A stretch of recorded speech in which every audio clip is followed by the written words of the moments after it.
بسم اللہ الرحمن الرحیم. سامعین السلام علیکم ورحمۃ اللہ وبرکاتہ. یہ سی ڈی آپ کی خدمت میں شعبہ دارالاشاعت کراچی کی جانب سے پیش کی جا رہی ہے.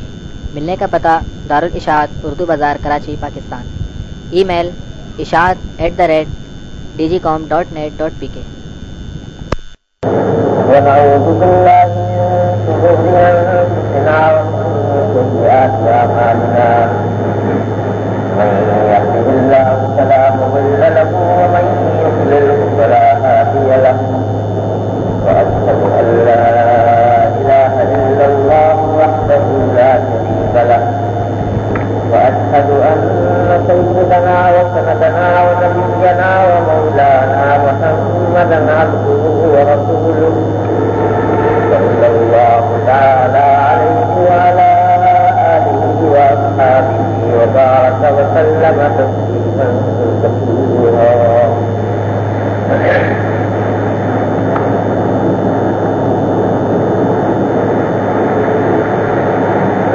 پچھلے دنوں میں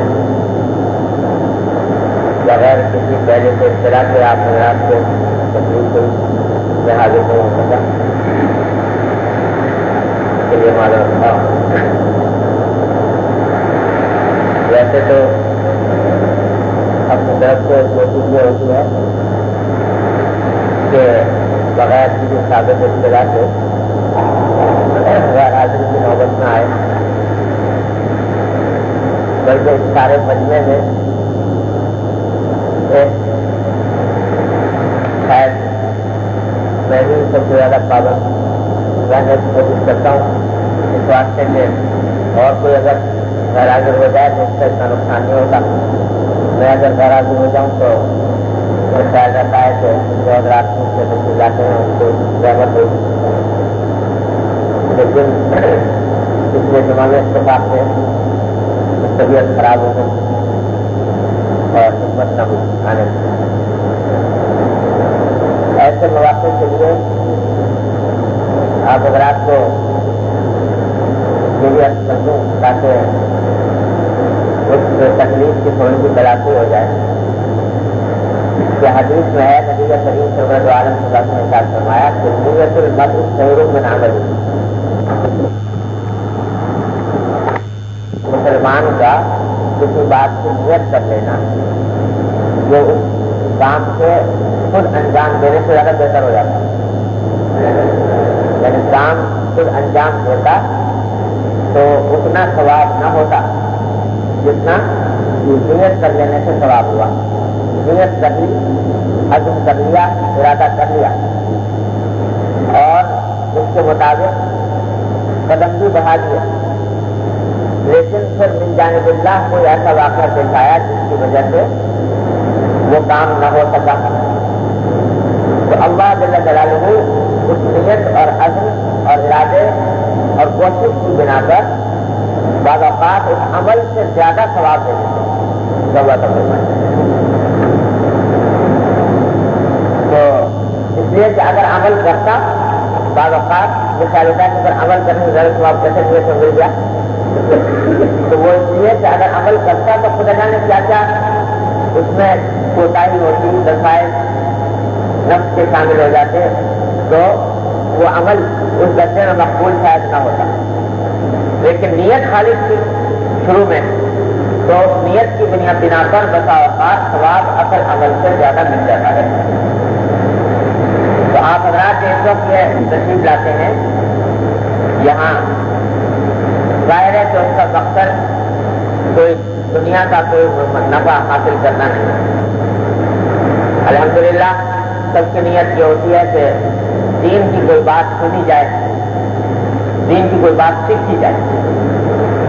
اور حدیث میں نبی کریم صلی اللہ علیہ وسلم نے ارشاد فرمایا کہ جو شخص کسی راستے پر چلتا ہے اس غرض سے چلتا ہے کہ اس راستے کے اوپر چلنے کے ذریعے کوئی علم کی بات حاصل کرے، دین کی علم کی بات حاصل کرے، تو جو قدم چل رہا ہے، قدم اٹھا رہا ہے، اللہ تبارک و تعالیٰ اس چلنے کی برکت سے اس کے لیے جنت کا راستہ آسان کروا دے. ساحد اللہ ہو جاؤ بھی طریقہ جنت کا راستہ آسان. تو جب قدم بڑھائے چلے اس غرض کے لیے کہ دین کی کوئی بات سیکھی جائے گی تو انشاءاللہ یہ فضیلت تو اسی وقت حاصل ہوگی. اب اگر فرض کرو کہ کسی دن ایسا ہو کہ وہ مجلس نہ ہو سکے تو بھی انشاءاللہ ثواب کہیں نہیں گیا، جو مقصود تھا وہ انشاءاللہ حاصل ہو گیا. اللہ تعالیٰ اس کی برکات عطا فرمائے. پچھلے درس میں اس حدیث کا کچھ بیان ہوا تھا جس میں نبی کریم صلی اللہ علیہ وسلم نے ساتھ فرمایا کہ ایمان بضع و سبعون شعبۃ، کہ ایمان کے 70 سے زیادہ شعبے ہیں، اور ان 70 سے زیادہ شعبوں میں سے جو افضل ترین شعبہ ہے وہ لا الہ الا اللہ کا کہنا ہے، اور ادنا ترین شعبہ فرمایا کہ راستے سے کسی گندگی یا تکلیف کی چیز کو ہٹا دینا ہے. یہ دو شعبے خاص طور پر بیان کرنا ہے. اعلیٰ ترین شعبہ لا الہ الا اللہ کہنا، اور اس میں ایمان بھی داخل ہے، ایک مطلب ایمان لے آیا آدمی، اور پھر لا الہ الا اللہ کا ذکر کرنا بھی داخل ہے کہ کثرت سے زبان پر یہ کلمہ رہے لا الہ الا اللہ لا الہ الا اللہ، تو یہ بھی داخل ہے. یہ افضل ترین شعبہ ہے ایمان کا. اور ادنا شعبہ اماطۃ الاذی عن الطریق، یعنی راستے سے کسی تکلیف سے چیز کو ہٹا دینا تاکہ لوگوں کو اس سے تکلیف نہ ہو، یہ بھی ایمان کا حصہ ہے. اور آخر میں فرمایا کہ والحیاء شعبۃ من الایمان، حیا ایمان کا ایک شعبہ ہے. ایمان کا ایک شعبہ ہے جس کے معنی یہ کہ اگر حیا نہیں ہے تو ایمان ناقص ہے. اگر حیا اٹھ گئی تو ایمان جو ہے ناقص ہو گیا، ادھورا ہو گیا. اللہ بچائے.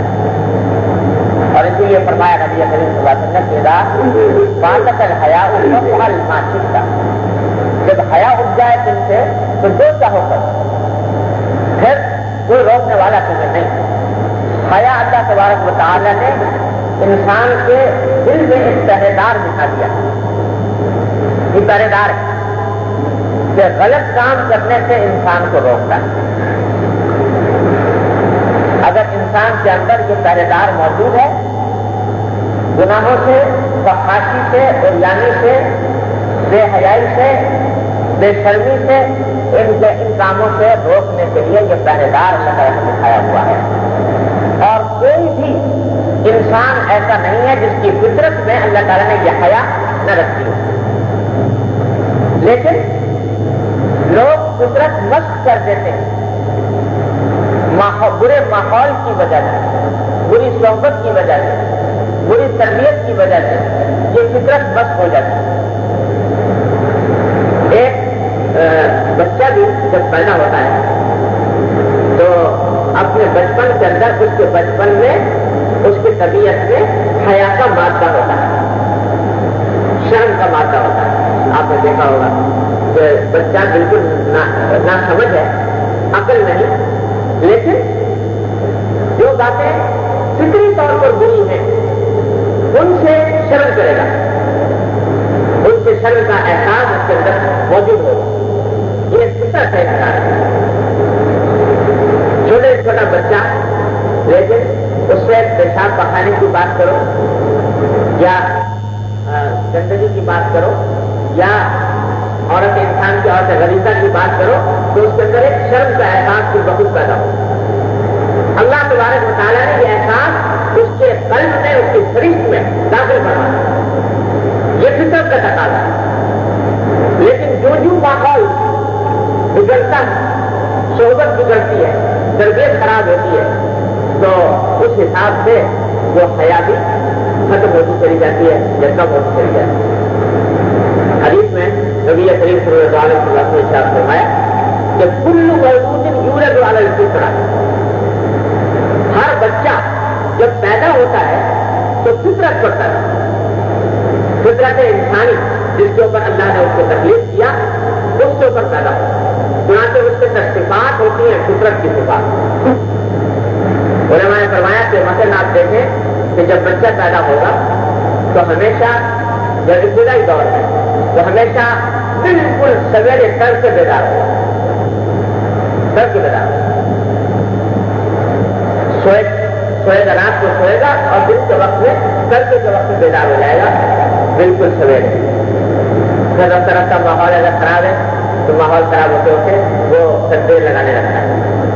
تو یہ علامہ ہے اس بات کی کہ اللہ تعالیٰ نے فطرت کے اوپر اس کو پیدا کیا ہے، ابتدا کے اندر اس کے اندر صفات، اس کی سوچ، اس کے خیالات جو سب کچھ ہے وہ فطرت کے مطابق ہوتا ہے۔ تو ہر بچہ فطرت پر پیدا ہوتا ہے، فأبواه يهودانه او ينصرانه او يمجسانه۔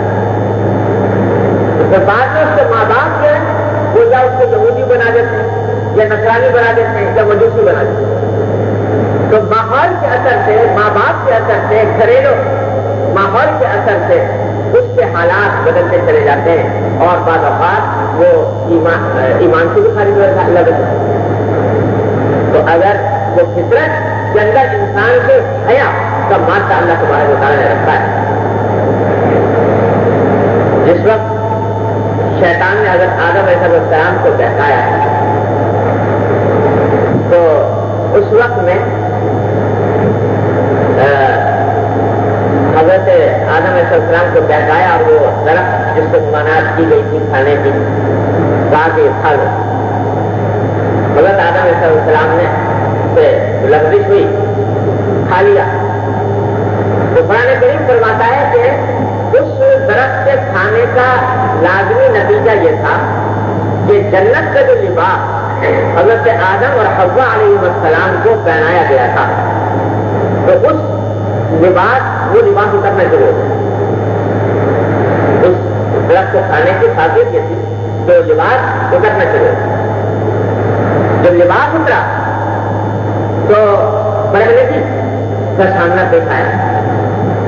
اب ابتدا وہ وقت ہے کہ جس میں احکام بھی پوری طرح نازل نہیں ہوئے، تفصیلات بھی نہیں آئیں، تفصیلی احکام بھی نہیں آئے، لیکن جب دیکھا کہ برہنگی ہو رہی ہے، لباس اتر رہا ہے، تو فکر دامن کی ہوئی کہ کسی طرح اپنے آپ کو چھپائیں، اور چھپانے کے لیے فرمایا کہ بتا کتا یکفان علیہ امام بڑا دل جنت۔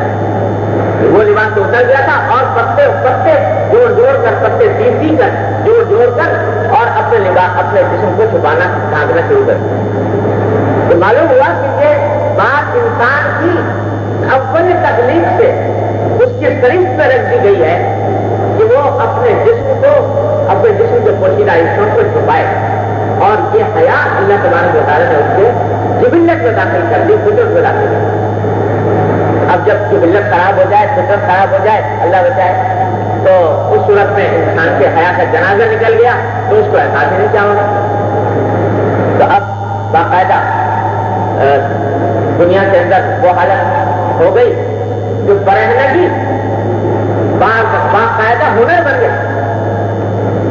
برہنا ہونا اور لباس کا اتارنا یہ ہنر بن گیا، اس واسطے کہ فطرت وقت ہو گئی، انسان نہ رہا، جانور بن گیا، اس سے بلی کی صفوں میں آ گیا، جب گھوڑے کی صف میں آ گیا تو اس نے اپنا لباس اتارنا شروع۔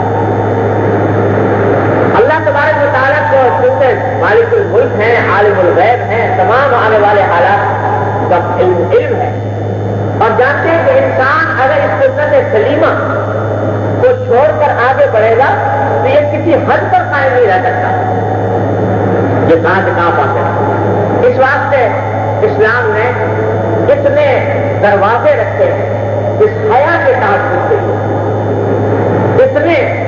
اتنے بند باندھے، اتنے احکام دور سے دینے شروع کیے ہیں کہ تاکہ انسان اس بے حیائی کے عمل کی طرف آگے نہ بڑھے اور اس کا تحفظ ہو سکے، اس کی حیا کا تحفظ ہو سکے، اس کی شرم کا تحفظ ہو سکے۔ ان سب تمام احکام میں سب سے پہلا حکم جو شروع ہوتا ہے وہ آنکھ سے شروع ہوتا ہے۔ کیا فرمایا کہ کل للمؤمنین یغضوا من ابصارهم ویحفظوا فروجهم، کہ مومنین سے کہہ دو کہ اپنی نگاہوں کو نیچا رکھیں اور مومنات اور اپنی شرمگاہوں کی حفاظت کریں، اور مومنات سے کہہ دو کہ اپنی نگاہوں کو نیچا رکھیں اور اپنی شرمگاہوں کی حفاظت کریں. یہاں سے چلا یہ بند جو باندھے جا رہے ہیں انسان کی حیا کے تحفظ کے لیے. تو سب سے پہلا بند باندھا آنکھ جو کیوں؟ اس لیے کہ فرمایا نبی کریم صلی اللہ علیہ وسلم سے النظر سهم من سهام ابلیس. یہ نظر جو ہے وہ ابلیس کے تیروں میں سے ایک تیر ہے. شیطان کے تیروں میں سے ایک تیر اور بڑا زبردست ظالم تیر. کہ یہ تیر جب لگ جاتا ہے تو اس کے بعد انسان غلط راستے پر پڑ جاتا ہے. ہمارے حضرت منصور صاحب صلی اللہ علیہ وسلم کا شعر ہے کہ پڑ گئی تھی ان سے بھولے سے نظر. بات کتنی سی قیامت ہو گئی. تو بعض اوقات صرف ایک نظر بسا اوقات انسان کو بہت دور تک لے جاتی ہے. اس لیے حکم دے دیا وہاں پر سب سے پہلا بند باندھو یہ آنکھ سے. اگر حیا کا اس کا تحفظ کرنا ہے, حیا کی حفاظت کرنی ہے, وہ شعبہ ایمان کا, تو سب سے پہلے آنکھ کو بچاؤ. یہ آنکھ غلط جگہ پر نہ پڑنے پائے, اس کو نیچا رکھو. اللہ حضرت حکیم علماء صلی اللہ علیہ وسلم فرما دیتے, کیا اچھی باتیں فرما دیتے. فرمایا کہ جس وقت شیطان کو راندہ درگاہ کیا گیا اور جنت سے نکال دیا تو اس نے بڑی شیخیاں بگاری. کہا کہ اے اللہ میاں تو نے مجھے جنت سے تو نکالا ہی ہے اور اس آدم کو مجھ پر توفیق عطا فرمائی ہے, تو میں بھی ان آدم کے بیٹوں سے بدلا لوں گا. کیا بدلا لوں گا؟ قرآن کہتا ہے کہ یہ کہا اس نے کہ لآتینہ من بین ایدیہم ومن خلفہم, میں اس کے پاس آؤں گا, سامنے سے آؤں گا, پیچھے سے آؤں گا, ومن ایمانہم وعن شمائلہم, اور دائیں سے آؤں گا, بائیں سے آؤں گا.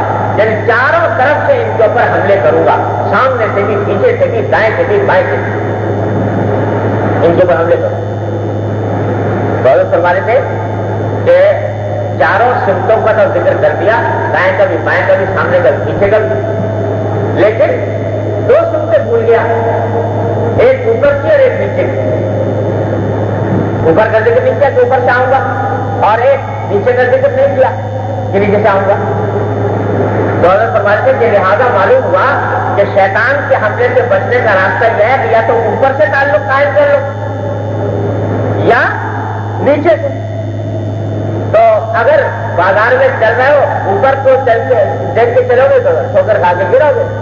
لہذا ایک ہی راستہ ہے کہ یقین ابصاری, کہ اپنی آنکھوں کو نیچا کر کے چلو گے تو شیطان کا حملہ نہیں ہو سکے گا. دائیں سے نہ بائیں سے نہ آگے, وہ نیچے سے حملہ رکھے. تو حضرت فرماتے تھے کہ اس واسطے حکم دیا گیا کہ اپنے آنکھوں کو نیچا کر کے چلو.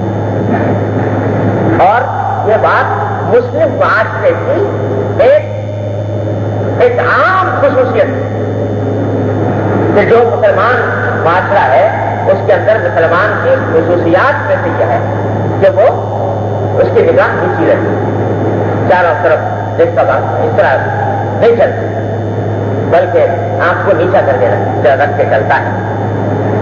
ہمارے حضرت اللہ تعالیٰ اپنے درجات بلند فرمایا کرتے تھے, اللہ اکبر, فرماتے تھے کہ الحمدللہ مدتوں نگاہ کو قابو کرنے کے لیے یہ مجاہدہ کیا ہے, یہ کوشش کی ہے, کوشش کی ہے کہ کسی مرد سے بھی آنکھ ملا کر بات نہیں کی ہو سکتی. عورت ادھر سے کسی مرد سے بھی آنکھ میں آنکھ ڈال کر بات نہیں. اور جنہوں نے دیکھا ہے اس کی اجازت کی ہے وہ جانتے ہیں کہ اگر جب بات کر رہے تھے تو عموماً یعنی بات کرتے ہوئے نگاہ نیچے رہتی مردوں کہ یہ نگاہ غلط جگہ پر ہے. حالانکہ واسطہ پیش آتا تھا اگر کا اتفاق سے مشغلہ تھا دن کا تو اس میں مردوں سے بھی واسطہ پیش آتا تھا, خواتین سے بھی پیش آتا تھا, ہر طرح کے لوگ آیا کرتے تھے. لیکن فرماتے تھے کہ ایک مرتبہ میں نے اپنے حضرت صلی اللہ علیہ وسلم کو لکھا تھا کہ اگر اس پیشے کے اندر تو بڑا فتنہ ہے تو کس طرح اپنے آپ کو بچایا جائے. تو حضرت نے جواب میں خط میں لکھا کہ اپنے نگاہ اور دل کی حفاظت کر لو, میں بھی دعا کرتا ہوں. اپنے نگاہ اور دل کی حفاظت کر لو، میں بھی دعا کرتا ہوں۔ تو فرماتے ہیں کہ وہ دن اور آج کا دن ایسا معلوم ہوتا ہے کہ دل پتھر ہو گیا، دل پتھر کوئی پتہ نہیں اس کے سامنے کون ہے۔ تو یہ نگاہ کو نیچے رکھنے کی مشق کی برکت اللہ تبارک و تعالیٰ اس کی عادت ڈال دے تو یہ شیطان کے تیروں سے حفاظت اس کے سوا اور کوئی راستہ نہیں پاتا۔ حضرت فاروق اعظم رضی اللہ تعالیٰ عنہ کے زمانے میں، حضرت فاروق اعظم رضی اللہ تعالیٰ عنہ کے دور میں حضرت ابو عبیدہ بن جراح رضی اللہ تعالیٰ عنہ شام کے گورنر تھے، سپہ سالار تھے۔ انہوں نے شام سے ایک قلعے کا محاصرہ کیا ہوا تھا رومیوں، اس کو فتح کرنے کے لیے۔ تو قلعے کا محاصرہ اتنا لمبا ہوا، لمبا کھینچا کہ پتہ نہیں ہو رہا تھا کسی طرح، اور اندر کے لوگ جو ہے وہ عاجز آ رہے تھے کہ ہمارا محاصرہ ہوا ہے، اس طرح اس محاصرہ دور جتنا تھا وہ پریشان ہو رہے تھے۔ تو انہوں نے آپس میں ایک یہ چال چلی کہ مسلمانوں کو فتنے میں مبتلا کرو اور ایسا کرو کہ ان سے کہو کہ ہم تمہارے دروازہ کھول دیتے ہیں قلعے کا اور یہ داخل ہو، اور داخل ہو تو ان کو ایک سجے ہوئے بازار سے گزارے اس پورے لشکر کو، اور بازار کے دونوں طرف بنا سوار کر اپنے ہاتھی لڑکیوں کو بٹھا دیا اور ان سے یہ کہہ دیا کہ اگر یہ مسلمان آ کر تم سے کوئی تعارف کرے تو تم کوئی مزاحمت مت کرنا، رکاوٹ مت ڈالنا، جو چاہے کریں۔ مقصد یہ تھا کہ یہ لوگ اپنے وطنوں سے کب سے چھوٹے ہوئے ہیں، گھر والوں سے، اچانک شہر میں داخل ہوں گے فاتحانہ شان سے، دونوں طرف اس طرح خواتین کو نظر آئیں گی تو ان کے ساتھ فتنے میں مبتلا ہو جائیں، اور مبتلا ہونے کی حالت میں جب غفلت کی حالت میں ہوگی تو ہم ان کے اوپر حملہ آور ہو کر کو ختم۔ یہ اسکیم بنائی اور اسکیم بنا کر ابو عبیدہ بن جراح رضی اللہ تعالیٰ عنہ کو پیغام بھیج دیا کہ ہم ہتھیار ڈال رہے ہیں اور دروازہ آپ کے لیے کھول رہے ہیں، لشکر کو لے کر داخل ہو جائیں۔ اب بیچارے ایسے ابو عبیدہ بن جراح کو تو کچھ پتا نہیں کہ کیا سازش ہو رہی ہے، پتا تو نہیں، لیکن سرکار نے فرمایا تھا کہ اتقوا فراست المؤمن فإنہ ینظر بنور اللہ، مومن کی فراست سے بچو، وہ اللہ کے نور سے دیکھتا ہے۔ پتا تو کچھ نہیں تھا، لیکن ان کی فراست نے یہ کچھ اندازہ کیا کہ یہ تو اچانک انہوں نے دروازہ کھولنے کا پیشکش کر دی ہے اتنی آسانی سے، جبکہ یہ محاصرہ اس کا طویل ہو رہا تھا، تو یہ کوئی دال میں کالا معلوم ہوتا ہے، کچھ ہوتا ہوگا، یہ ہو سکتا ہے امام فرمایا ہو۔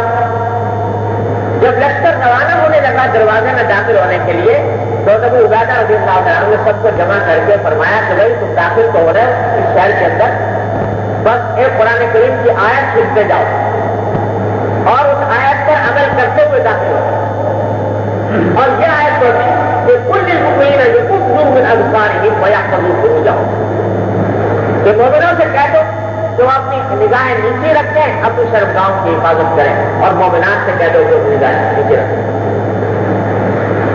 صحابہ کے وہ سننے والے بھی صحابہ کرام تھے، وہ پہلے ہی تھے جس کے اوپر عمل کرنے والے تھے، اس وقت خاص طور پر تنبیہ ہو گئی۔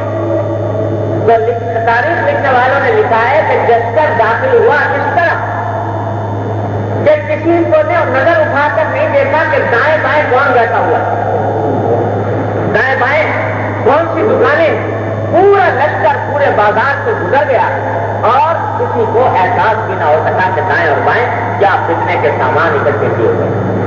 اللہ تبارک و تعالیٰ نے اس طرح فتنے سے بچایا۔ تو یہ نظر ایسی چیز ہے، نظر کی حفاظت کہ اللہ تبارک و تعالیٰ نے اس کے اندر بڑا دور رکھا۔ اور پہلے بھی بار بار عرض کر چکا ہوں کہ یہ اللہ تبارک و تعالیٰ کی اتنی بڑی نعمت ہے۔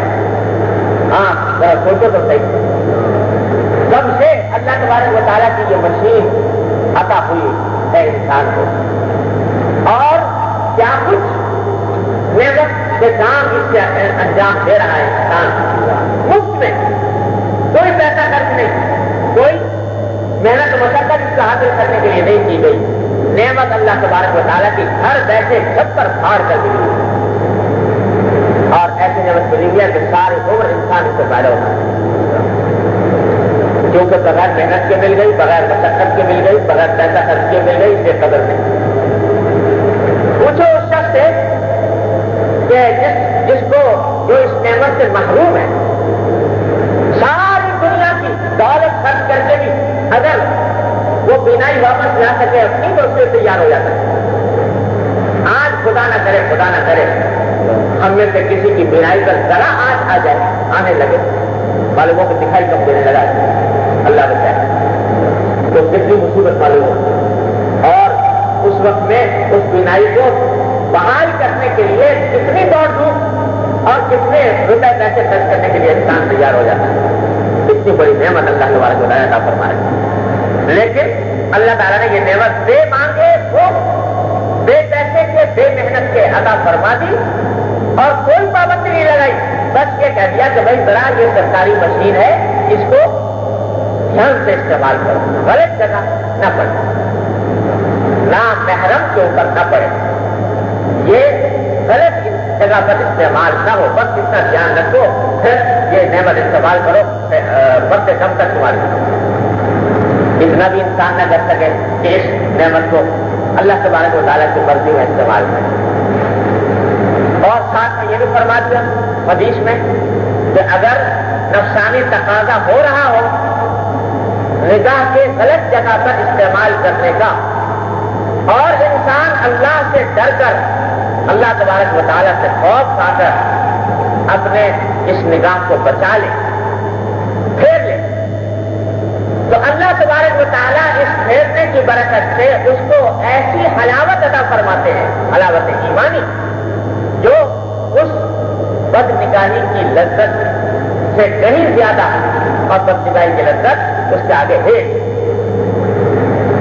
تو عرض کر رہا تھا کہ اللہ تبارک و تعالیٰ نے، اللہ کے رسول صلی اللہ علیہ وسلم نے، اللہ کے دین نے اس حیا کے تحفظ کے لیے پہرے کہاں سے بچانے شروع کیے؟ آنکھ کو نیچا رکھا، جب وہ خوب افزا ہے۔ لیکن یہ بات ایسے نہیں ہوتی، تمناؤں سے نہیں ہوتی، آرزوؤں سے نہیں ہوتی، محض کہہ دینے سے نہیں ہوتی، مشق کرنے سے ہوتی۔ لوگ کہتے ہیں کہ آپ کس طرح مشق کریں؟ جیسے اپنی نگاہ کو بچائیں، چاروں طرف جہنم جھکا ہوا ہے فتنوں کا، اور آنکھ کو بچانا مشکل ہے، کس طرح بچائیں؟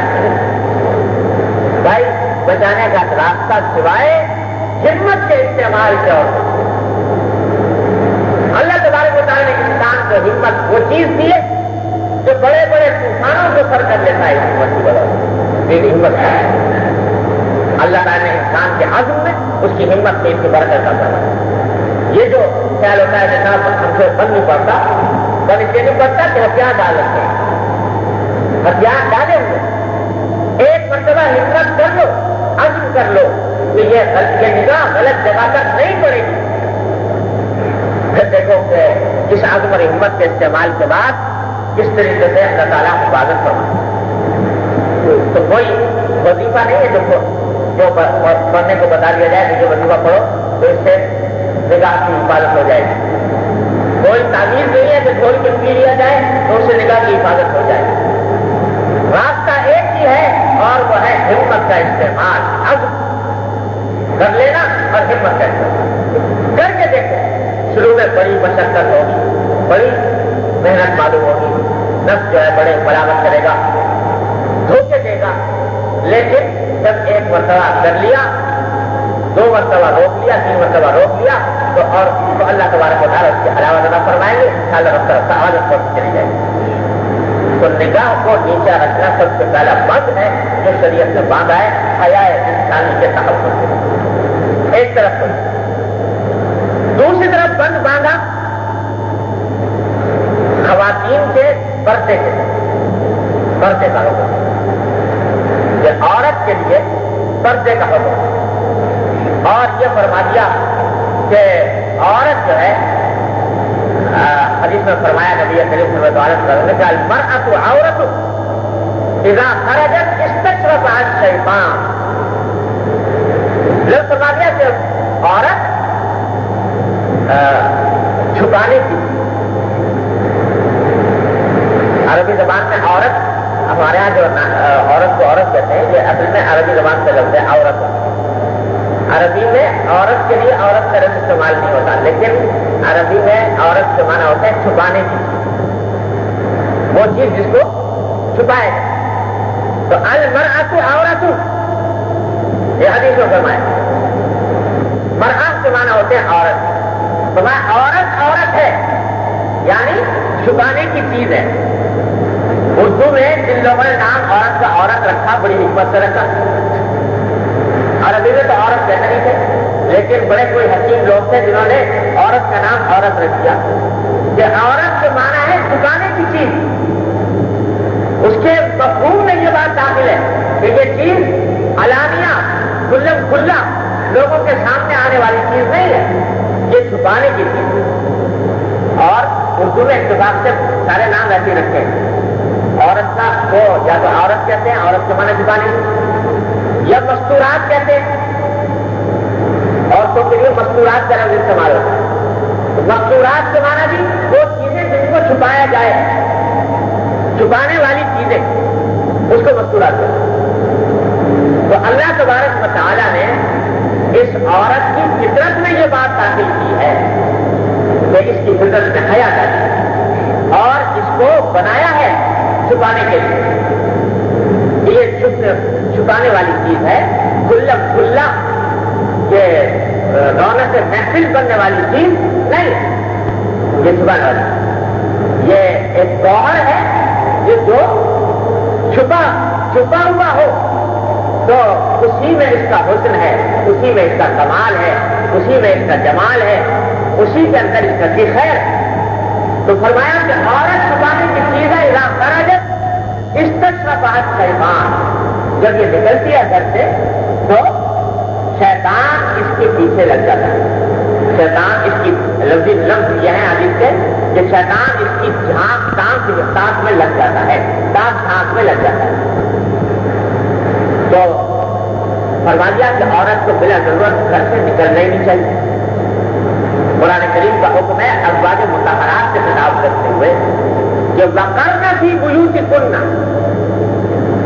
تم اپنے گھروں کے اندر قرار سے رہو، تمہارا کام گھر میں قرار سے رہنا ہے۔ ولا تبرجن تبرج الجاہلیت الاولی، اور پچھلے زمانے کی زمانے جاہلیت کی طرح کی عورتوں کی طرح بناؤ سنگھار کر کے باہر نہ نکلو۔ یہ قرآن کا حکم ہے، یہ کسی مولوی ملا نے کر کے اپنی طرف سے نہیں بنا دیا۔ قرآن کا وقرن فی بیوتکن، اپنے گھروں میں قرار سے جمانا کہ عام حالات میں تمہاری جگہ تمہارا گھر ہے، کوئی ضرورت داری ہو تو ٹھیک ہے، ضرورت کے وقت میں نکلنے کی اجازت ہے، لیکن عام حالات میں تمہارا مقام تمہارا گھر ہے۔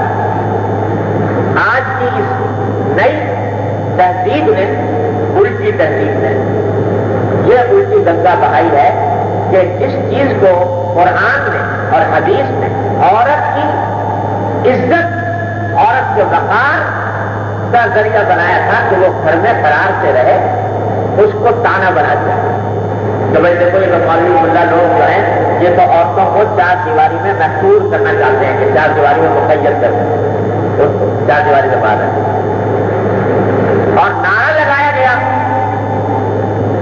وہ جو استاد بیٹھے ہوئے ہیں مغرب میں، انہوں نے یہ نعرہ لگایا کہ عورت کو آزاد کرنا چاہیے اس چار دیواری کی قید سے، چار دیواری کی قید سے آزاد کر کے اس کو مردوں کے دوست بدوش چلانا چاہیے، مردوں کے ساتھ ساتھ جو وقت کام کرے وہی عورت کے ساتھ کرے، مردوں کے دوست بدوش چلاؤ۔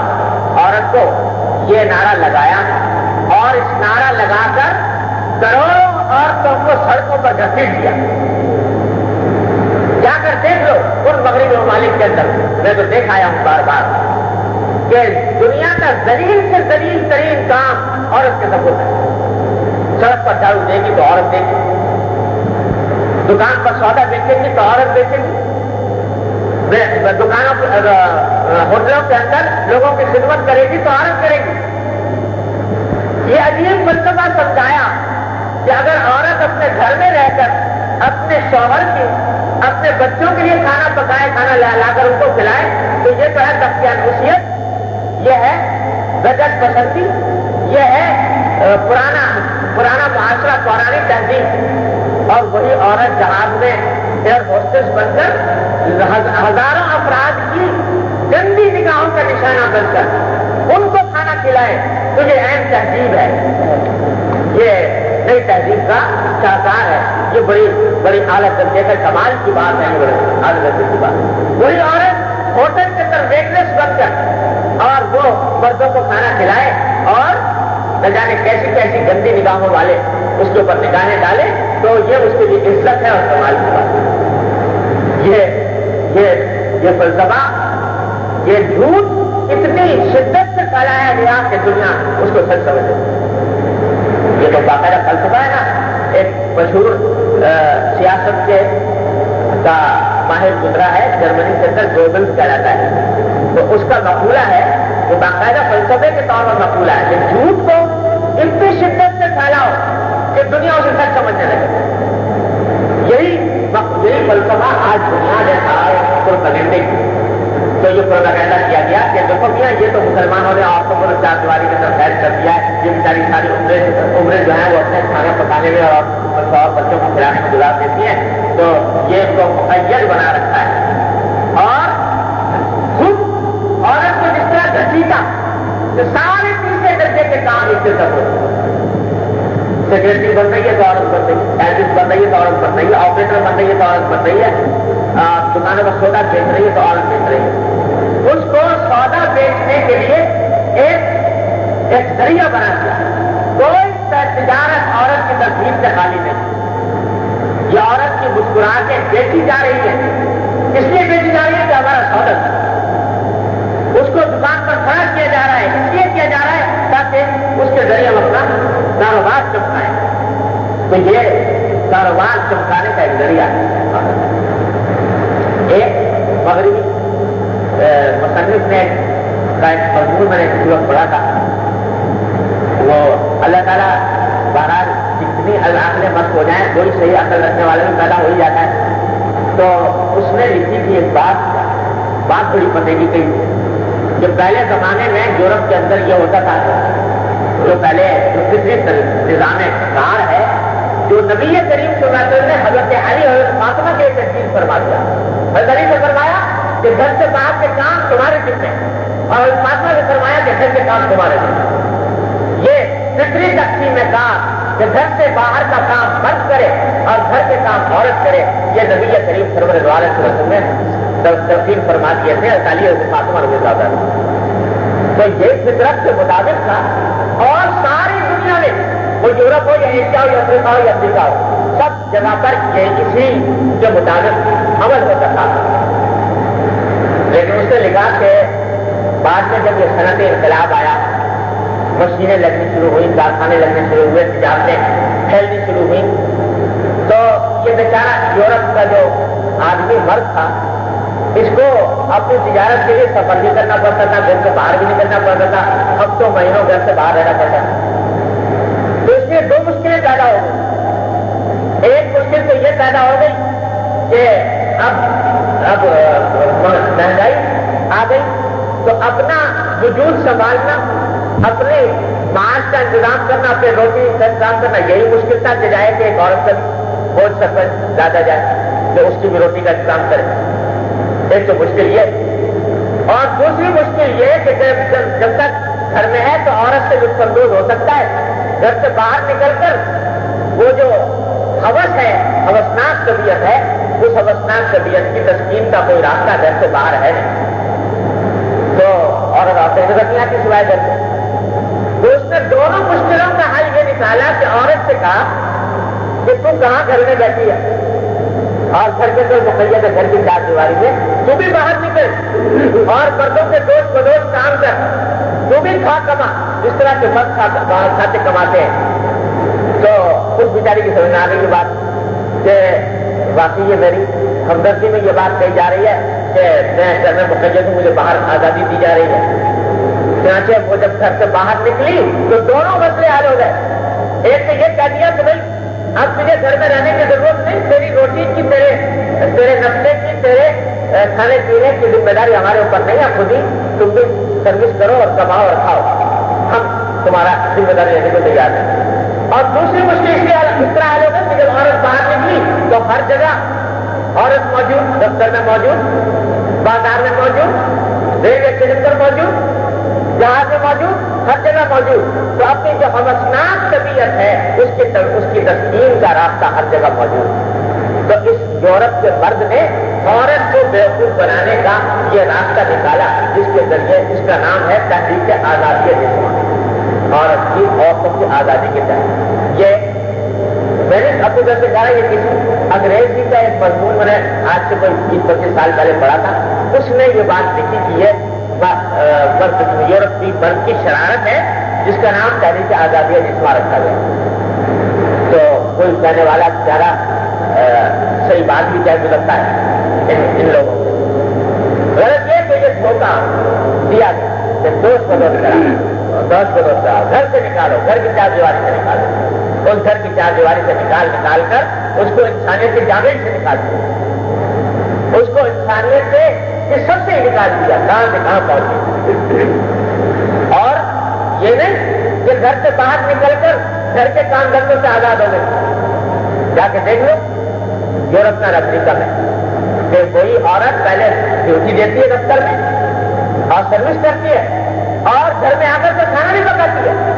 ڈبل کام اس کے دن میں ہو گئے.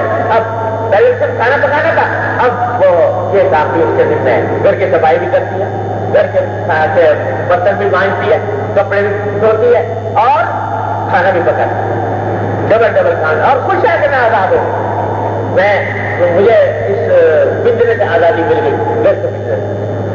یہ سارا نتیجہ ہے فطرت سے, بغاوت کا. قرآن فرماتا ہے وقرن فی بیوتکن, تمہارا مقام تمہارا گھر. بات ساری کیا ہے کہ گھر کی کوئی اہمیت اس معاشرے نے یورپ کی تہذیب کو چھوڑی نہیں. یہ گھر بھی کوئی چیز ہے تو بات نہیں, گھر تو بند ہے. صبح کو 7 بجے تالا لگ جاتا ہے گھر پر اور رات کے 7-8 بجے تک گھر میں تالا لگا رہتا ہے. باپ اپنے دفتر میں, بیوی اپنے دفتر میں, بچے یا تربیت گاؤں میں اس میں وہ جو نرسریاں ہوتی ہیں ان کے اندر, اور یا اسکولوں میں. سارا دن گھر کو تالا لگا, گھر تو کچھ چیز نہیں. رات کو مہمان داخل آ کر جیسے ہوٹل میں آدمی رات گزار لیتا ہے, اس طرح رات گزار لی گھر کے اندر. تو گھر کا جو نظام تھا, فیملی سسٹم جس کو کہا جاتا ہے, وہ تباہ ہو گیا. باپ اور بیٹے کا تعلق ختم ہو گیا. ماں اور بچے ماں کی تربیت سے محروم ہو گئے, ماں کی گود سے محروم ہو گئے. اور ماں اور بیٹے کے درمیان, ماں اور اولاد کے درمیان جو اللہ تعالیٰ نے محبت کا رشتہ رکھا تھا, جو ماں کی گود پہلا مدرسہ ہوتی تھی کسی انسان کی تربیت کے لیے, وہ نظام ہی ختم ہوتے رہ گیا, ذرا فرق ہو گیا. نتیجہ یہ کہ جب اولاد اس طرح پیدا ہو رہی کہ وہ نرسری کے پوری کھانوں میں تربیت پا رہی, اس کو ماں کی ممتا نہیں ملی, باپ کی شفقت نہیں ملی, تو اس اولاد کی ماں باپ سے تعلق کیسے ہو؟ لہذا اولاد بھی ماں باپ کا مذاق اڑاتی ہے. جب ماں باپ بوڑھے ہو جاتے ہیں تو اولڈ ایج ہوم میں داخل کر دیتے ہیں, جاؤ بھائی وہاں جا کر وہ تمہاری دیکھ بھال ہو. بڑھاپے کے باقاعدہ بڑھاپے قائم ہے, ان کے اندر بڑھاپے بوڑھے ہونے کے بعد ان کو لے جا کے ڈال دیا جاتا ہے ان اولڈ ایج ہومس کے اندر. اور وہاں حالت ظاہر یہ ہوتی ہے بوڑھے آدمی کی کہ اولاد کبھی دیکھنے نہیں آتی. کی مخالفت جو قرآن نے کہا تھا کہ گھروں میں قرار سے رہو, اس حکم کی خلاف ورزی کے نتیجے میں تباہ. اور ہم تو خیر کہتے ہی تھے یہ بات, ہمارے مٹھی میں یہ بات پڑی ہوئی ہے, اسلام نے مٹھی میں یہ بات ڈالی ہے. لیکن آج آج تو زور ہے روس کے صدر گورباچوف, جو آج کل بڑے ترقی پسند خیالات کے حامل سربراہ حکومت ہیں, انہوں نے ایک کتاب لکھی ہے، ساری دنیا میں اس کا بڑا شہرا ہے، جس کا نام ہے تعمیر نو.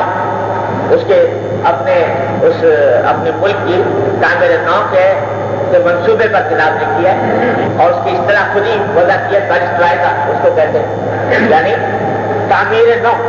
وہ چاہتے ہیں ہم اپنے معاشرے کی نئی اثر نو تعمیر کریں. وہ کتاب اتفاق سے مجھے بھی پڑھنے کا اتفاق. اس میں ایک باب اس نے لکھا ہے عورتوں کے بارے میں، خواتین کیا اسٹیٹس اور خواتین کا مرتبہ معاشرے کے اندر اور اس کا. تو اس میں اس نے لکھا کہ ہم نے تحریک آزادی نسواں کے نتیجے میں یورپ کے اندر عورت کو گھر سے باہر نکالا، اور باہر نکالنے کے نتیجے میں بہت سارے فوائد بھی حاصل ہوئے. مثلا یہ کہ ان کا کہنا یہ ہے کہ عورت کے باہر نکلنے کی وجہ سے کام کرنے والے افراد میں اضافہ ہوا، تو کچھ معاشی فوائد بھی حاصل ہوئے. لیکن ساتھ ہی لکھتا ہے کہ اس باہر نکالنے کی وجہ سے ایک اتنا بڑا نقصان ہوا کہ اس نقصان کی تلافی کا ہمارے پاس کوئی راستہ نہیں. اور وہ نقصان یہ ہے کہ ہمارا فیملی سسٹم تباہ ہو، خاندان اور گھر کا نظام تباہ ہو، اور اس خاندان کے نظام کی تباہی کے نتیجے میں بچوں کی تربیت کی کا فقدان ہے، اور خاندان کا جو بنیاد پر جو تمدن کی عمارت کھڑی ہوتی ہے تو بنیاد ہی ڈھہ گئی. اس نقصان کی تلافی کا کوئی راستہ نظر نہیں آتا. اس واسطے ہم اپنے ملک کی تعمیر نو میں ہمارے سامنے ایک بڑا اہم مسئلہ یہ بھی ہے کہ جو عورت نکل کر سڑک پر آ چکی ہے اس کو گھر میں واپس کیسے بھیجا جائے. یہ بھی ہمارے سامنے کام مسئلہ ہے، اور اس مسئلے کو کسی طریقے سے حل کرنا پڑے گا. تو حق کسی نہ کسی وقت اپنا جلوہ ایسی جگہوں پر بھی دکھاتا ہے. قرآن نے 1400 سال پہلے فرمایا تھا کہ وَقَرْنَ فِي بُيُوتِكُنَّ، اپنے گھروں میں قرار سے رہو. یہ گھر تمہاری دنیا اور آخرت ہے، یہ گھر تمہاری زندگی ہے. اور یہ نہ سمجھو کہ مرد باہر نکل کر بڑے بڑے کارنامے انجام دے رہا ہے تو میں باہر نکل کر میں بھی بہت بڑے کارنامے انجام دوں. ارے سارے بڑے کارناموں کی بنیاد اس گھر سے پڑ. اگر تم نے اولاد کی تربیت صحیح کر لی، اگر تم نے ان اولاد کے دلوں میں ایمان پیدا کر دیا، اگر ان کے اندر تقویٰ اور عمل صالح پیدا کر دیا، تو یقین رکھو کہ مرد باہر نکل کر جتنے بڑے بڑے کارنامے انجام دے رہا ہے ان تمام کارناموں پر فوقیت رکھے گا تمہارا یہ کارنامہ کہ تم نے ایک بچہ دین کے مطابق پیدا کیا. یہ ہے کرنا زمانہ. تو یہ تصور افسوس ہے کہ مغرب کے الٹے پروپیگنڈے اور مغرب کی اندھی تقلید نے ہمارے معاشرے سے رفتہ رفتہ ختم کرنا شروع کر دیا ہے. اور جو بیچاری خواتین گھر میں، گھریلو خواتین گھر میں بیٹھی ہیں، وہ بھی اس پروپیگنڈے سے متاثر مروب ہو کر کبھی کبھی سوچنے لگتی ہیں کہ بھائی ہم بھی واقعہ یہ بات صحیح کہتے ہیں، ہم گھر میں مقید ہو گئے، چار دیواری میں بند ہو گئے، اور یہ باہر جو نکل رہی خواتین شاید یہ زیادہ ترقی یافتہ ہیں، زیادہ آگے بڑھنے والی ہیں. لیکن خوب سمجھ لو کہ جو خدمت ایک عورت اپنے گھر میں رہ کر انجام دے رہی ہے اس خدمت کا کوئی بدل نہیں. وہ بازار میں جا کر، دکانوں پر بیٹھ کر، سڑکوں پر پھر کر وہ خدمت کبھی انجام نہیں دی جا سکتی جو گھر میں رہ کر دے رہی ہے. ہر تو دوسرا بند اللہ تعالیٰ نے یہ مانتی. تیسرا بند آگے چل کر یہ باندھا کہ ظاہر ہے بہرحال انسان ہے، عورت، اس کو اپنی کسی ضرورت کے تحت گھر سے نکلنا پڑتا ہے. بہت سی ضروریات لگی ہوئی ہے انسان کے ساتھ، گھر سے نکلنا ہی ہوتا ہے. یہ تو کہہ دیا کہ تمہارا اصل کام گھر سے نکلنا نہیں ہے، لیکن ساتھ ہی یہ بھی کہہ دیا کہ اگر ضرورت پیش آئے نکلنے کی تو تمہارے لیے حجاب ہے، پردہ. اس پردے کے ساتھ گھر سے نکلو تو تمہارے لیے جائے. یہ حکم دے دیا اللہ تبارک و تعالیٰ نے. تو تیسرا بند یہ لگایا، نکلنا ہے تو پردے کے ساتھ، حجاب کے ساتھ، اور اس حجاب کے احکام تفصیل کے ساتھ بیان فرما دیا. یہ اس لیے تاکہ اگر کوئی اتفاقی نگاہ کرے بھی، ان مومنوں کی جو نگاہ نیچے کرنے کا جن کو حکم دیا گیا ہے، ان کی بھی اگر کوئی اتفاقی نگاہ پڑ جائے تو فتنے کا سامان پیدا اس واسطے عورت کے لیے پردے کا حکم لازم کیا گیا. اور یہ نہ سمجھیں خواتین کہ یہ ہمارے لیے کوئی دشواری کا راستہ پیدا کر دیا گیا. عورت کی فطرت میں پردہ داخل ہے. عورت کے معنی ہی ہے چھپانے والی چیز. عورت کے اندر یہ شریف میں یہ بات داخل ہے. فطرت بس ہو جائے تو اس کا تو کوئی علاج نہیں, لیکن فطرت کے اندر یہ بات داخل ہے. جو تسکین عورت کو چھپنے کی حالت میں ہوگی وہ کبھی علانیہ کھلا ہونے کی حالت میں نہیں ہوتا ہے. یہ اور جو آج ہو رہی ہے وہ فطرت کے بس ہونے کی وجہ سے ہو رہی ہے. اس پردے کا تعاون یہ حیا کا لازمی حصہ ہے. پچھلے جمعہ میں نے آپ کو حدیث سنائی تھی کہ خاتون نے کیا فرمایا کہ میرا بیٹا مرا ہے, میری حیا نہیں مری. میری بیٹے کا جنازہ نکلا ہے, میری حیا کا جنازہ نہیں نکلا. یہ اس خاتون کے الفاظ تھے, صحابیہ خاتون. اس پردے کا تعاون یہ تیسرا بند اللہ تبارک و تعالی نے باندھ دیا. اور پھر یہ حکم دے دیا کہ مردوں کے لیے حکم ہے جماعت سے مسجد میں آ کے نماز پڑھیں. اور اس کے لیے حکم ہے کہ جتنا اندر بیٹھ کے پڑے گی اتنا ہی بہتر ہے. یہ سب اس کی حیا کا تحفظ ہو رہا ہے. آج اللہ تعالیٰ معاف فرمائے ہمارے اوپر جو عذاب مقدس ہے.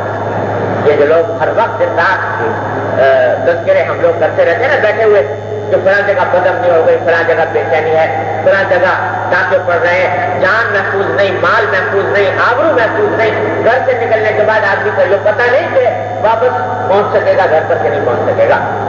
یہ حالات سب یہ اللہ بچائے قہر ہے اللہ تبارک. ہمارے حضرت فرمایا کرتے تھے اللہ تعالیٰ کے درجات بلند فرمائے کہ یہ طوفان ہے, یہ طوفان ہمارے اعمال کا طوفان, ہمارے بدعمالیوں کا طوفان درخت. اور یہ طوفان قیامت سے جا کے ٹکرائے گا. حضرت فرمایا قیامت سے جا کے ٹکرائے گا اگر اپنے آپ کو سیدھا نہ کیا.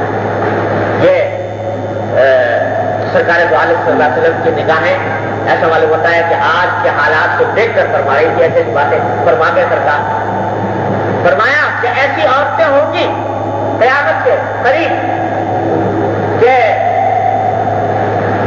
فرمایا کہ ان کے بال ایسے ہوں گے کہ اسلمت البخت الحجاب, جیسے کہ لاغر اونٹوں کے کوہان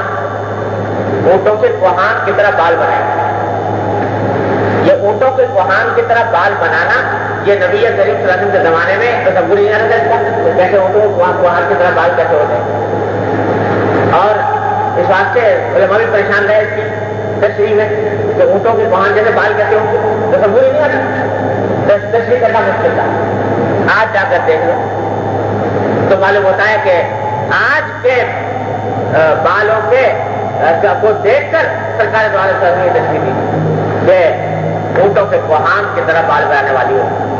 اور فرمایا کہ کاسیات عاریات کیسی ہوگی کہ بظاہر لباس پہنے ہوئے لیکن در حقیقت ننگی.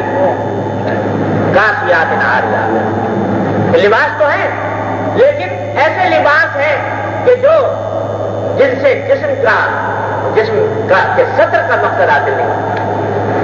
وہ بظاہر لباس پہنے ہوئے حقیقت میں برہنا ہے.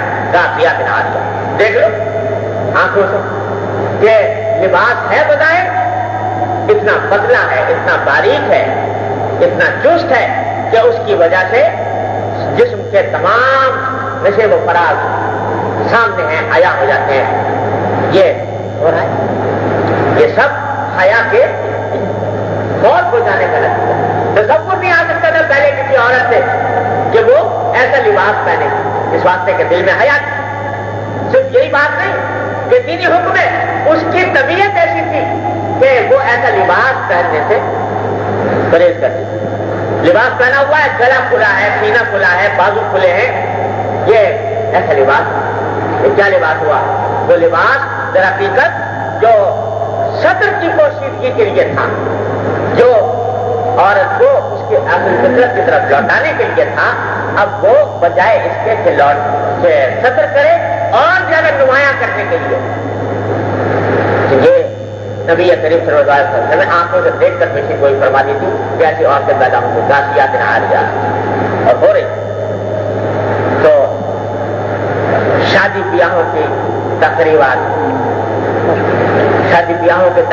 میں بے حیائی کے جو مناظر نظر آنے لگے ہیں ان معاشروں میں بھی، ان گھرانوں کے اندر بھی جو اپنے آپ کو دیندار کہتے ہیں، جن کے مرد صف اول میں بیٹھ کر کھڑے ہو کر نماز پڑھتے ہیں، جو اپنے آپ کو دیندار کہتے ہیں، ان کے گھروں میں شادی بیاہوں کے تقریبات میں جا کر دیکھو کیا ہو رہا ہے۔ اب پہلے تو ایک زمانہ تھا کہ تصور نہیں آ سکتا تھا کہ مسلمان معاشرے میں شادی بیاہ کی کوئی تقریب ایسی ہوگی جس میں مرد اور عورت ایک ساتھ مل کر کھانا کھا رہے ہوں گے، ایک ساتھ شریک ہوں گے۔ اب مخلوط دعوتوں کا ایک سیلاب ہے خاندانوں کے اندر مخلوط دعوت ہے، مرد اور عورت، اور عورتیں بند سنور کر اور سنگار پٹار کر کے اور ہر طرح سے دیو و زینت سے آراستہ ہو کر اور ان مخلوط دعوتوں کے اندر شریک ہوتی ہیں، اور نہ پردے کا کوئی تصور ہے، نہ حیا کا کوئی خیال ہے، اور چل رہا ہے۔ اس میں ویڈیو فلمیں بن رہی ہیں جن میں اگر کوئی شخص شریک نہیں ہوا شادی کی تقریب میں اور اس نظارے سے لطف اندوز نہیں ہو سکا تو وہ ویڈیو فلمیں تیار ہیں اس کو دیکھنے کے لیے، بعد میں وہ بھی اس کے ذریعے اس کا مشاہدہ وہ کر سکتا ہے۔ سب کچھ ہو رہا ہے، اور پھر بھی دیندار، پھر بھی نمازی، پھر بھی متقی پرہیزگار، کہ گھر کے اندر یہ سب کچھ ہو رہا ہے اور کان پر کیوں نہیں ریگتی، ماتھے پر شکر نہیں آتی، قلب کے اندر کوئی دائیا پیدا نہیں ہوتا اس صورتحال کو ختم کرنے۔ تو بتاؤ کہ یہ فتنے نہ آئے تو کیا ہو، یہ بدامنی نہ ہو تو کیا ہو، یہ جان اور مال جو خطرے میں ہے یہ خطرے میں نہ ہو تو کیا ہو۔ اللہ تبارک و تعالیٰ کی طرف سے غنیمت ہے کہ قہر نازل نہیں ہوتا اس طرح کا کہ سب ہلاک ہو جائے، وہ تو برکت ہے نبی کریم سرور عالم صلی اللہ علیہ وسلم، ورنہ اعمال سارے ہمارے، اور یہ سب در حقیقت نتیجہ ہے گھر کے بڑوں کی غفلت، گھر کے بڑوں کی بے حسی کا، کہ ان کے دل سے احساس ختم ہو گیا، کوئی ٹوکنے والا نہیں رہا، کوئی کہنے والا نہیں رہا، بچے جا رہے ہیں جہنم کی طرف دوڑے ہوئے، کوئی ہاتھ پکڑ کر روکنے والا نہیں، کسی کے دل میں خیال نہیں آتا کہ یہ ہم اپنی ضروریت کو، اپنی اولاد کو کس گڑھے میں دھکیل رہے ہیں، دن رات اپنی آنکھوں سے دیکھ رہے ہیں، اگر کچھ سمجھائے بھی ارے بھائی یہ تو نوجوان ہیں، ذرا نوجوانوں کو یہ کام کرنے دو، اس کو ان کے راستے میں زیادہ رکاوٹ نہ ڈالو، یہی ہتھیار ڈال کر نتیجہ یہاں تک پہنچ گیا۔ تو بھائی گزارش یہ ہے ہمارے حضرت صلی اللہ علیہ وسلم اللہ تعالیٰ اپنے درجات بلند فرمائیں، بار بار یہ بات فرمایا کرتے تھے اپنی مجلسوں کے اندر کہ میاں یہ کیا قرآن حدیث ہم پڑھتے رہتے ہیں دن رات یہاں پر بیٹھ کر، تو یہ کوئی فلسفہ نہیں، کوئی کہانی قصہ نہیں، اس لیے نہیں بیٹھتے یہاں پر کبھی دیر متفردوز ہو جائیں، اس لیے بیٹھتے ہیں کہ کچھ اپنی استطاعت کے مطابق حالات میں تبدیلی لانے کی کوشش۔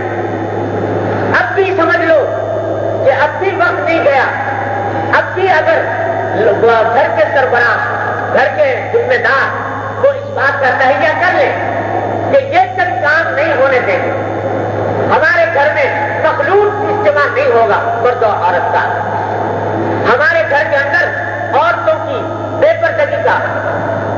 پردگی اور عریانی کی تقریب کوئی نہیں ہوگی، عورتوں کی ویڈیو فلم نہیں بنے گی، یہ باتیں اگر تہیہ کر لیں تو اب بھی اس سیلاب پر بند باندھا جا سکتا ہے۔ ایسا نہیں ہے کہ ابھی قابو سے باہر ہوگا، لیکن ڈرو اس وقت سے کہ جب کوئی کہنے والا، کوئی خیر خواہ اس صورتحال کو تبدیل کرنے کی کوشش کرے گا اور نہیں کر سکے گا، اب بھی وقت ہے کہ کم از کم وہ گھرانے جو اپنے آپ کو دیندار کہتے ہیں، جو دین کے نام لیوا ہے، اسلام کے نام لیوا ہے، ملکوں سے تعلق رکھنے والے ہیں، وہ کم از کم اپنے آپ کو ان کا تہیہ کر لیں کہ ہم یہ نہیں ہونے دیں گے۔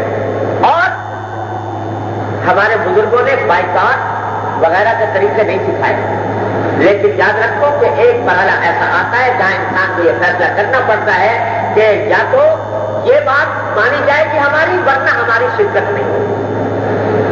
ساری تقریبات ہو رہی ہیں شادی کی، اور جناب مخلوط دعوت ہو رہی ہے، اب جناب مخلوط دعوت کے اندر اگر نہیں جاتے تو سب شکایت ہو جائے گی، اس لیے شکایت ہو جائے گی کہ آپ شریک کیوں نہیں ہوئے اس مخلوط دعوت کے اندر۔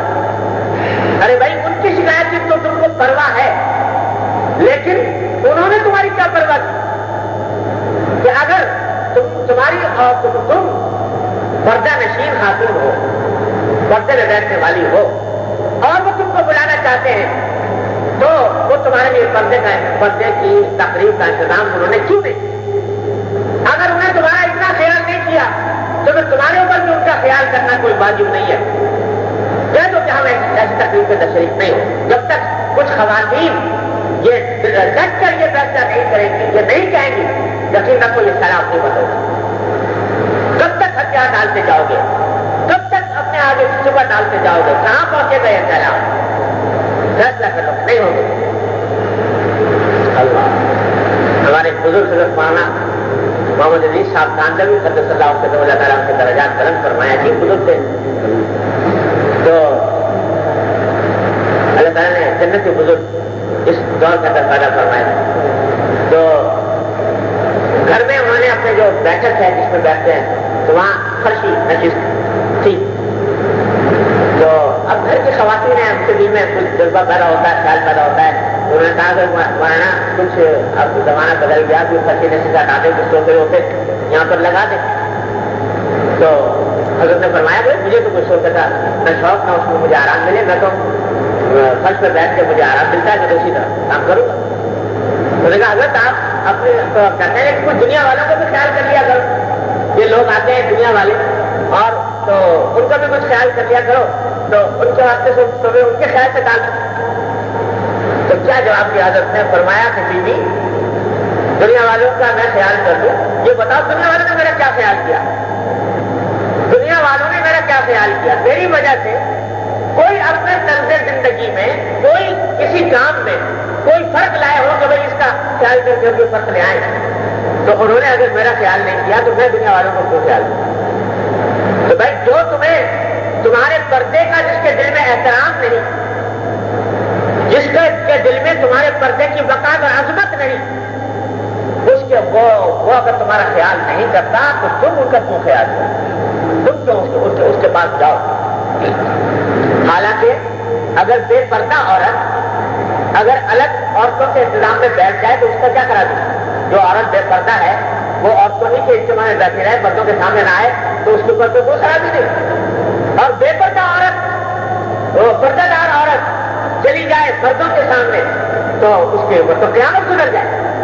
لیکن اس قیامت کھانے کا انتظام تو انہوں نے پہلے سے کر لیا، اور پھر تم اس لیے جاتی ہو کہ تاکہ وہ برا نہ مانے، کہیں ایسا نہ ہو کہ ان کو برا لگتا ہے.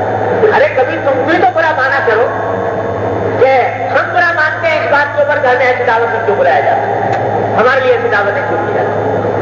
جب تک یہ نہیں کریں گے یہ سیلاب نہیں ہوگا، یاد رکھیں. اور جہاں عورتوں کا انتظام الگ ہوتا بھی ہے، تقریبات میں خواتین کا انتظام الگ ہے، بظاہر دیکھنے میں ٹینٹ الگ لگے ہوئے ہیں، مردوں کا الگ عورتوں کا الگ، لیکن وہ الگ میں کیا ہوتا ہے کہ وہ اس الگ کے اندر اور مردوں کا طوفان گھسا ہوا ہے، اور اس کے اندر مرد آ رہے ہیں جا رہے ہیں اور ہنسی مذاق ہو رہی ہے، دل لگی ہو رہی ہے، فلمیں بن رہی ہیں، یہ سب کچھ کاروبار ہو رہا ہے. جہاں الگ ہے وہاں بھی یہ حالت. تو اگر یہ جب تک یہ طے نہیں کرے، کیوں نہیں کھڑی ہو گئے کوئی خاتون وہاں پر کہتی پردہ نشین خاتون کہ یہ مرد یہاں پر کیوں آ رہے ہیں؟ ہم پردہ نشین عورتیں ہیں اور ان کو باہر نکالا جائے. شادی بیاہوں میں بہت سے معاملات کے اوپر لڑائی جھگڑے ہو جاتے ہیں، ناراضگیاں ہو جاتی ہیں. ہمارا فلاں جگہ خیال نہیں کیا، ہمارا فلاں جگہ خیال نہیں کیا، اسی کے اوپر لڑائی جھگڑے ہو جاتے ہیں اور ایک دوسرے کے ساتھ غلطیاں پیدا ہو جاتی ہیں. ارے بھائی اور چیزوں پر ناراضگی کا اظہار نہ کرو. تمہارا کھانا اگر تمہیں ڈھنگ سے نہ ملا اس کے اوپر ناراضگی کا اظہار نہ کرو. تمہاری بہت زیادہ آؤ بھگت نہیں ہوئی اس پر ناراضگی کا اظہار نہ کرو. لیکن تمہارے دین پر ڈاکہ ڈالا جائے تو وہاں خاموش رہنا تمہارے لیے جائز نہیں. کھڑے ہو کر کہو کہ یہ ہمارے لیے ناقابل برداشت ہے. جب تک یہ کچھ مرد اور خواتین اس بات کا تہیہ نہیں کر لیں گے، یقین رکھو کہ یہ حیا جس کو سرکار فرما رہے ہیں کہ ایمان کا شعبہ ہے، اس حیا کا تحفظ نہیں ہو سکے گا، نہیں ہو سکے گا. یہ سیلاب بڑھ سکتا ہے. کب تک ہتھیار ڈالتے جاؤ گے، کب تک صبح ڈالتے جاؤ گے؟ اس لیے یہ سب گزارش بڑی دردمندی کے ساتھ عرض کر رہا ہوں کہ جب تک ہم لوگ جو بہرحال کم از کم دین کا نام دیتے ہیں، جب تک اس کا عزم نہیں کر لیں گے، تہیہ نہیں کر لیں گے، اس وقت تک کے خلاف نہیں رکے گا. خدا کے لیے عزم کر لیں گے، ورنہ پھر تیار رہیں. اللہ بچائے، اللہ کے عذاب سے تیار سہار. اس کو کسی کے اندر اگر سہار ہے، حکمت ہے، اس عذاب کو سہار دے گی تو تیار ہو جائے گا. اللہ کے یا پھر یاد. اور ہمارے حضرت والد صاحب صلی اللہ علیہ وسلم فرمایا کرتے تھے، بڑی کام کی بات ہے، یاد رکھتے کہ بھائی تم کہتے ہو کہ ماحول بڑا خراب ہے، معاشرہ بڑا خراب ہے. ارے اپنا ماحول خود بناؤ. تمہارے تعلقات ایسے ہی لوگوں سے ہونے چاہیے کہ جو ان اصولوں میں تمہارے ہمنوا ہیں، جو ان اصولوں میں تمہارے ہمنوا ہیں، ان کا راستہ الگ ہے، تمہارا راستہ الگ ہے. تو اپنے ایسا حلقہ بناؤ، ایک دوسرے کے تعاون، جو ایک دوسرے کے معاملات میں تعاون کے لیے تیار. تعلقات ایسے لوگوں سے بڑھاؤ اور ایسے لوگوں سے گھٹاؤ جو ان چیزوں کے اندر تمہارے راستے میں رکاوٹ ہے. بہرحال یہ پچھلی مرتبہ بھی یہ موضوع آ گیا تھا، آج بھی، کہ یہ حیا کو نبی کریم صلی اللہ علیہ وسلم نے ایمان کا شعبہ قرار دیا، اور ایمان کا اتنا اہم شعبہ قرار دیا ہے کہ 70 سے زیادہ شعبوں میں سے اور سب چیزوں کو چھوڑ کر اس کو الگ سے نکال کر بیان فرمایا کہ الحیا شعبۃ من الایمان. اور اس حیا کا جنازہ نکل رہا ہے آج ہماری آنکھوں کے سامنے.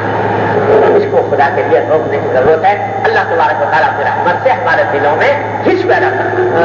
اللہ تبارک و تعالیٰ ہمارے دلوں میں دردمندی پیدا کرنا دے اس حیا کے تحفظ کے لیے، اور اس کا راستہ استوار کرنے کی توفیق عطا فرما دے، ہمت اور عزم پیدا فرما. لیکن یاد رکھیے یہ محض دعاؤں سے نہیں ہوگا. جب تک ہمت نہیں کریں، عزم نہیں کریں، حوصلہ نہیں کریں، اس وقت تک یہ کام ہوگا نہیں. اور چند لوگ بھی کر لیں گے انشاءاللہ، ثم انشاءاللہ آپ دیکھیے گا کہ اس کے اثرات واضح ہوں گے.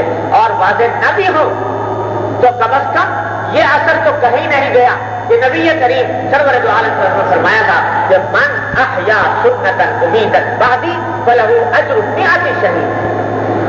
جو شخص میری ایسی سنت کو زندہ کرے جو میرے بعد مر چکی ہو، اس کو 100 شہیدوں کا ثواب ملتا ہے.